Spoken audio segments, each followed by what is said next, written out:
Hello friends, welcome to my channel D Rai astrology.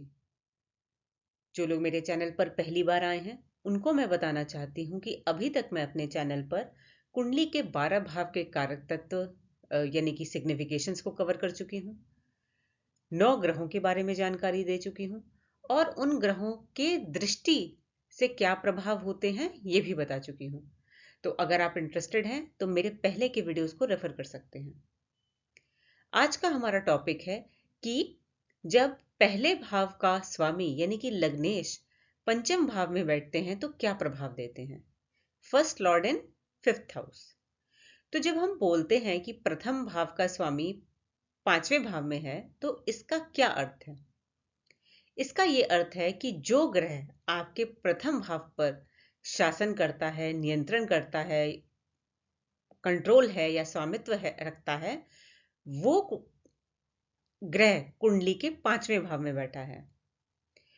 तो क्या सभी जातक, जिन भी जातक का फर्स्ट हाउस का लॉर्ड यानी कि लग्नेश पंचम भाव में बैठा है तो उन सभी को एक जैसे प्रभाव मिलेंगे?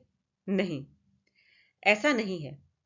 उन सबको अलग अलग जातक को अलग अलग प्रभाव मिलेंगे, जो कि इस बात पर निर्भर करता है कि लग्न का स्वामी ग्रह कौन है, क्योंकि हर ग्रह की अपनी ही एक प्रवृत्ति होती है। अब वो ग्रह किस राशि में बैठा है, बली है या निर्बली स्थिति में बैठा है। बली का मतलब ग्रह बली कब होता है, जब वह ग्रह अपनी स्वराशि में, मूल त्रिकोण में या उच्च राशि में बैठा हो, शुभ ग्रहों के साथ युति हो या शुभ ग्रहों की दृष्टि हो। और ग्रह की डिग्री भी बहुत इंपॉर्टेंट होती है। कई बार ग्रह शुभ स्थिति में तो बैठता है, बट उसकी जो डिग्री है वो या तो बाल्यावस्था में है या मृत अवस्था में है, जिसकी वजह से वो ग्रह अच्छी स्थिति में बैठने के बाद भी शुभ प्रभाव देने में असमर्थ हो जाता है। और अगर ग्रह निर्बली है यानी कि वह अपनी शत्रु राशि में या शत्रु ग्रह के साथ या उस भाव पर, पंचम भाव पर अशुभ ग्रह की दृष्टि पड़ रही हो, तो जो रिजल्ट है, जो प्रिडिक्शन है, इन सभी बातों पर निर्भर करता है। तो जब हम इसके इफेक्ट जानना चाहते हैं कि फर्स्ट हाउस का जो स्वामी अगर फिफ्थ हाउस में है तो क्या प्रभाव देगा, इसके लिए जरूरी है कि आपको फर्स्ट हाउस के कारक तत्व पता हो और फिफ्थ हाउस के भी सिग्निफिकेशंस पता हो। तो जो फर्स्ट हाउस है वो क्या है? लग्न यानी कि आप स्वयं, शरीर, आपकी पर्सनैलिटी, व्यक्तित्व, आपका स्वभाव, आपका चरित्र, आपकी सोच, आपका स्वास्थ्य, आपकी खुशी, आपकी प्रसिद्धि और जीवन के प्रारंभिक समय को प्रथम भाव दर्शाता है। अब पंचम भाव क्या है? पंचम भाव है नॉलेज, ज्ञान, लर्निंग। प्रथम संतान को भी पांचवें भाव से देखा जाता है। Romance, enjoyment. पंचम भाव को हम पूर्व पुण्य भाव भी बोलते हैं, यानी कि पिछले जन्म का पुण्य का भाव, यानी कि पिछले जन्म के किए हुए अच्छे कर्मों का लक। पांचवा भाव आर्टिस्टिक टैलेंट को भी दर्शाता है, जैसे कि कुछ लोगों में एक्टिंग का टैलेंट है, सिंगिंग का या डांसिंग का, स्पोर्ट्स एक्टिविटी। पांचवें भाव को में से हम स्टॉक्स को भी देखते हैं और मंत्र, तंत्र मंत्र के उच्चारण को भी पांचवें हाउस से देखा जाता है, पूजा पाठ को। अगर हम पांचवें भाव से शरीर के कौन से पार्ट जुड़े हैं, वो है स्टमक, लिवर, गॉल ब्लैडर और किडनी। तो सबसे पहले जानते हैं कि अगर पहले भाव का स्वामी पंचम भाव में अगर अच्छी स्थिति में है तो वो क्या प्रभाव देगा। जैसे जातक को कलात्मक क्षमता देता है, आर्टिस्टिक टैलेंट देता है। पंचम भाव पास्ट लाइफ से भी जुड़ा है, तो आपको शुभ ग्रह होने से पूर्व जन्म के किए गए अच्छे कर्मों का लाभ मिलता है। जातक को धन समृद्धि देता है, एक अच्छी संतान प्राप्त होती है। इस भाव में जो ग्रह है या इस भाव के स्वामी की जब दशा आती है तो जातक को रोमांस की भी अनुभूति होती है और जातक का तंत्र मंत्र में ज्ञान होता है, उसका इंटरेस्ट स्पोर्ट्स एक्टिविटी में जाता है, उसकी शिक्षा और बुद्धि उच्च स्तर की होती है। लेकिन अब ये सारे पॉजिटिव पॉइंट है, लेकिन अगर लग्नेश जो है वो पंचम भाव में निर्बली स्थिति में है तो देखिए उस जातक को अपनी जो शिक्षा में है उसमें प्रॉब्लम आ सकती है, एजुकेशन में। जो संतान है, संतान से भी दिक्कत हो सकती है। अब वो कोई दिक्कत जो है वो किसी भी तरीके की हो सकती है कि संतान हो नहीं रही है या संतान है तो उसके साथ कोई ना कोई आप समस्या के साथ जूझ रहे हैं।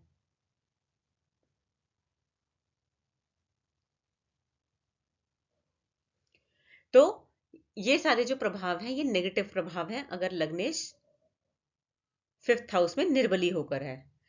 अब हम एक एग्जाम्पल भी देखते हैं। अब आप जैसे ये स्क्रीन पर कुंडली देख रहे हैं, ये सिंह लग्न की कुंडली है। तो सिंह लग्न यानी कि लग्नेश कौन हुआ? सूर्य। और अगर सूर्य पंचम भाव में जाकर बैठते हैं तो क्या प्रभाव देंगे?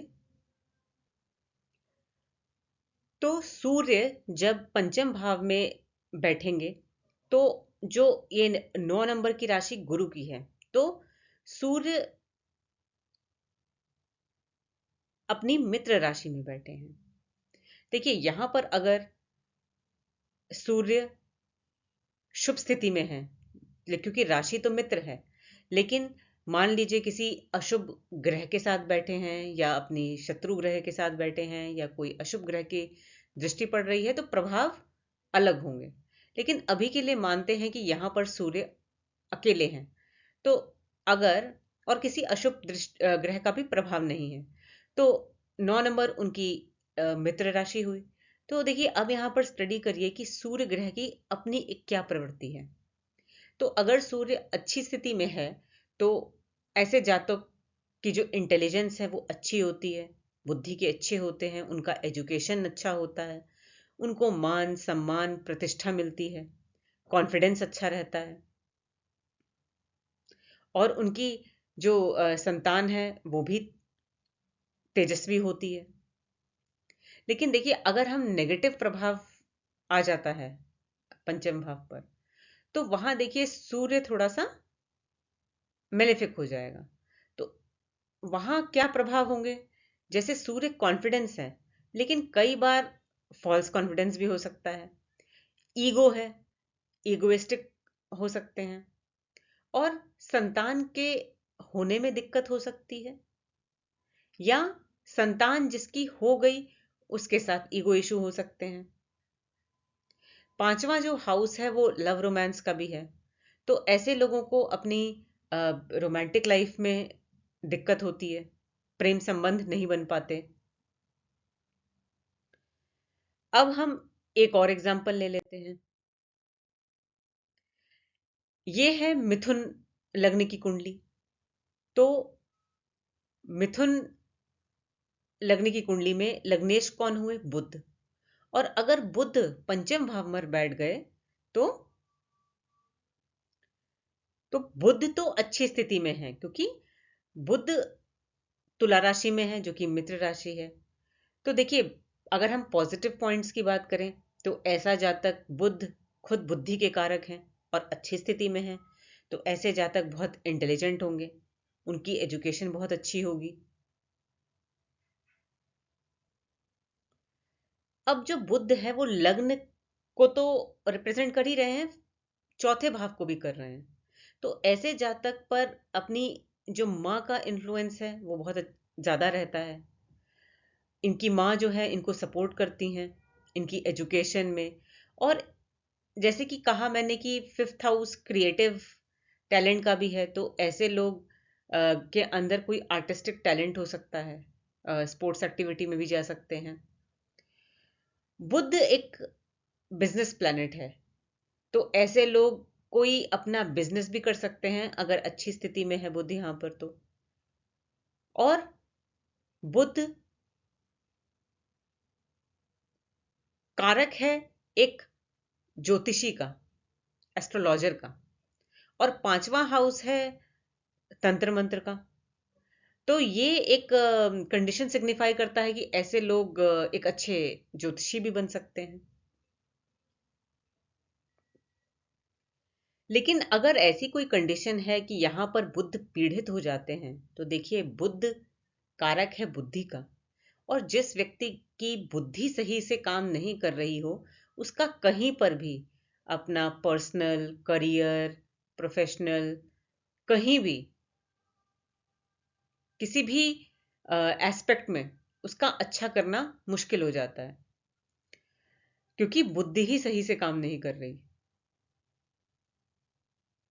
तो आगे के प्रभाव आप भी थोड़ा सा मैच कर सकते हैं कि जैसे मैंने बताया कि फर्स्ट हाउस के क्या सिग्निफिकेशंस हैं, फिफ्थ हाउस के क्या हैं।